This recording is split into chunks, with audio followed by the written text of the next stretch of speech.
If you're just getting started with Java, you've probably written some code, hit that run button, and poof, it works. But have you ever wondered what's really going on behind the scenes? Well, today we're going to pull back the curtain and break down exactly how your Java code goes from text on a screen to a fully running program. It's a great question, right? For so many beginners, that moment after you click run is just a total black box. But understanding this process is a huge step. It's what takes you from just, writing code to really understanding how it all works. And to do that, we're going to skip all the super technical jargon. Instead, we're going to use a simple real-life analogy that'll make everything click into place. So I want you to imagine that your Java program is a product being built in a high-tech factory. This factory has a very specific, super efficient assembly line. Once you get how this assembly line works, you'll totally get Java execution. Our assembly line has 4 key stages. First, we write down the instructions. Then, they go through a really tough quality control check. After that, a universal blueprint gets created. And finally, the product is actually assembled. Let's break down each one of these steps.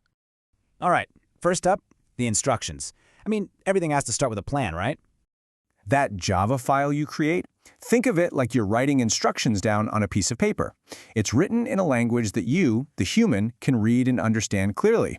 This is the very starting point for everything that's about to happen. Okay, next is quality control. Before our factory uses up any time or resources, it's absolutely crucial to make sure those instructions are perfect.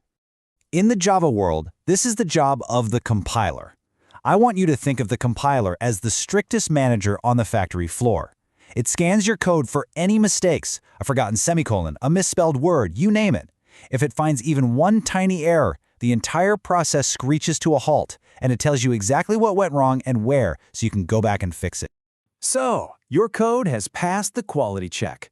Awesome. Now, the factory takes your instructions and converts them into a kind of master blueprint. This blueprint is called bytecode, and it gets stored in a brand new file, a .class file. Now, what's really important here is that this bytecode isn't instructions for your specific computer. Nope. It's a special, universal language that pretty much any machine can understand as long as it has the right setup. And this is the crucial point right here. It is not machine code yet. Machine code is super specific to one kind of operating system like Windows or Mac. Bytecode, on the other hand, is totally generic. It's this brilliant middle step in the process, and you're about to see exactly why that's so powerful. Okay, so we have our approved universal blueprint. Now it's time for the final assembly. This is where it all comes together.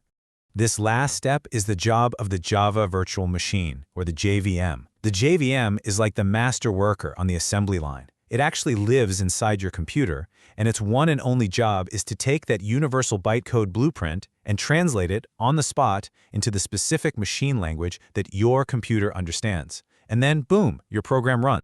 So you might be wondering, why go through all this trouble? The compiler, bytecode, the JVM, why not just go straight from my code to machine code? Well, this whole factory process is what gives Java its secret power. It makes Java platform independent. This is that famous write once, run anywhere philosophy you've probably heard about. Because of this process, you can write your code on a Windows computer, and that very same bytecode file can be run on a Mac or a Linux machine without changing a single line of code. It just works. And this table just brilliantly illustrates the difference. With Java bytecode, you have one universal blueprint that works anywhere there's a JVM. But with old-school machine code, you'd have to create a totally separate set of instructions for every single type of machine. Java's factory approach is just, well, it's so much smarter and more efficient.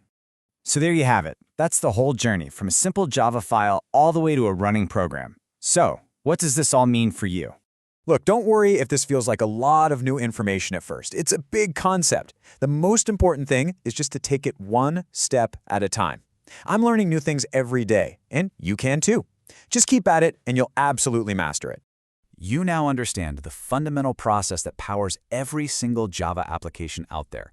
You've seen the factory in action. So, the only real question left is, what are you going to build with it? Thanks so much for joining me.